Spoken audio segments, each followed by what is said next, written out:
Estamos hablando de la primera resemantización que se hace del término América Latina, que la realiza el autor colombiano Torres Caicedo, quien en la década de los 60 del siglo XIX vivía en París.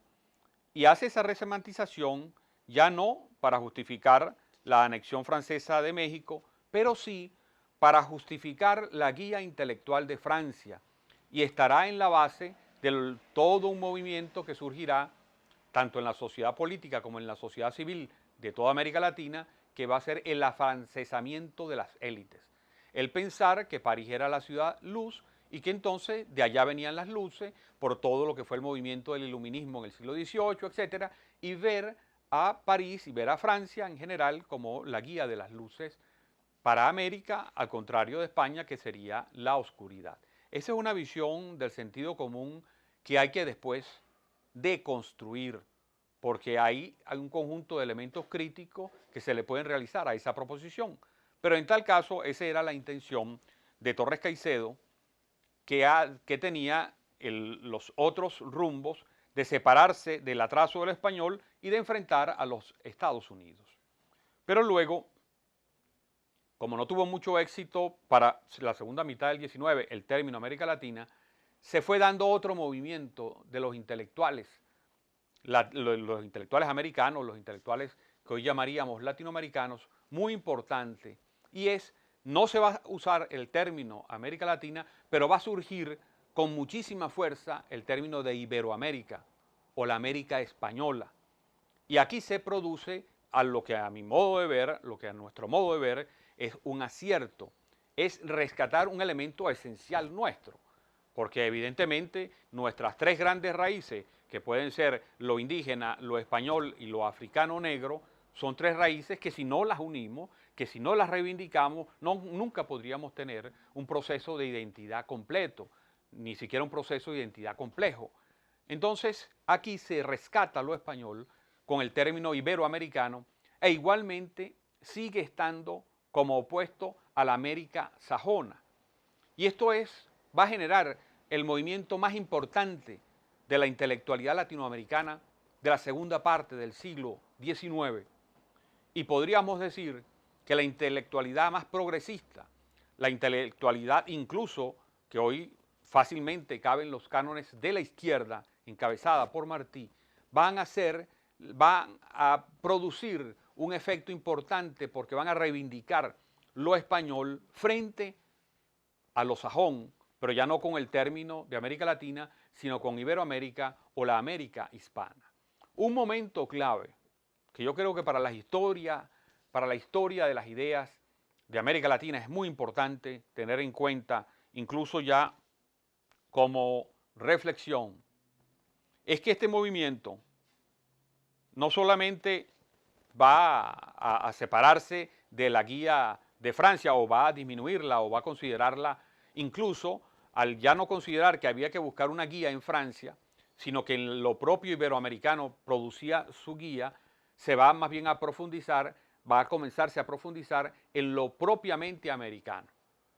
Entonces aquí hay un sesgo bien interesante, porque mientras Torres Caicedo tenía un sesgo pro-francés y buscar que de afuera nos vinieran las luces, ya el movimiento que se desarrolla a finales de la segunda mitad del siglo XIX es un movimiento que se separa de la idea de América Latina, se busca la idea de Iberoamérica o de América hispana, pero no buscando a España,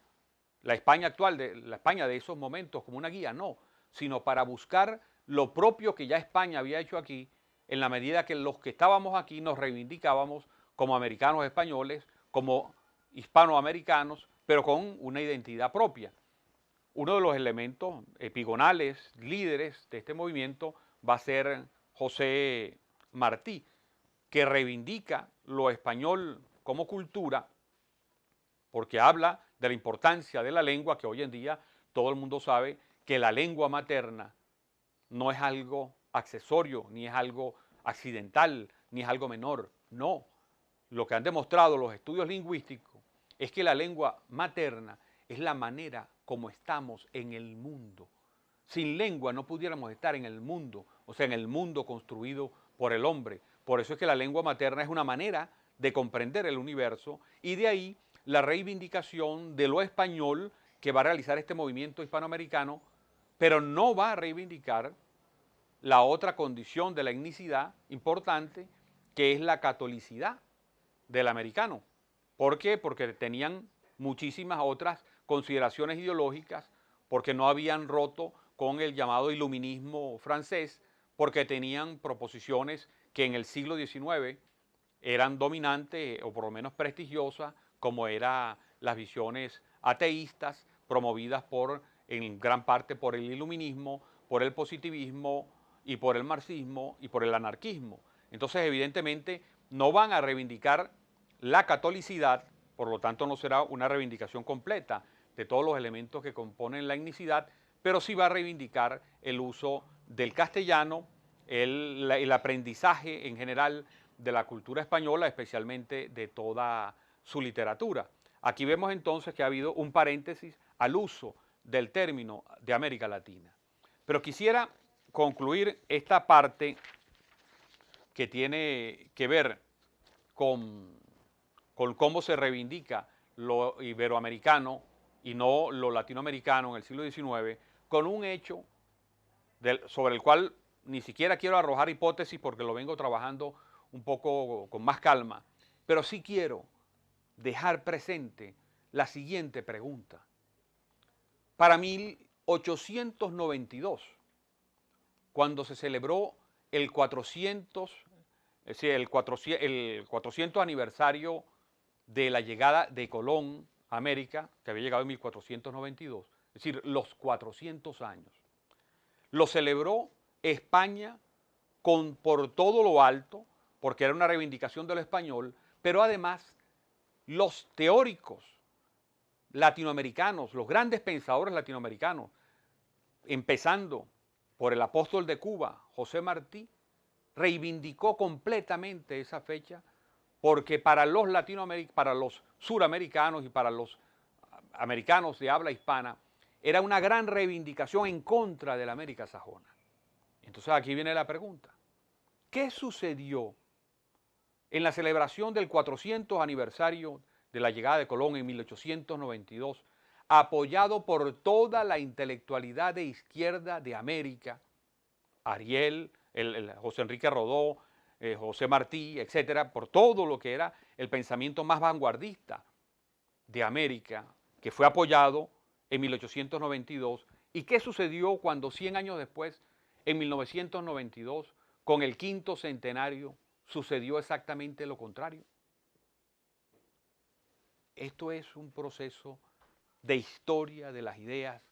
realmente fascinante. Tengo algunas hipótesis, no quiero arrojarlas porque quisiera dedicarle un poco más de tiempo a eso, pero sí lo dejo como pregunta. ¿Qué pasó entre 1892, donde la izquierda celebraba los 400 años, y 1992, cuando la izquierda despotricaba de los 500 años?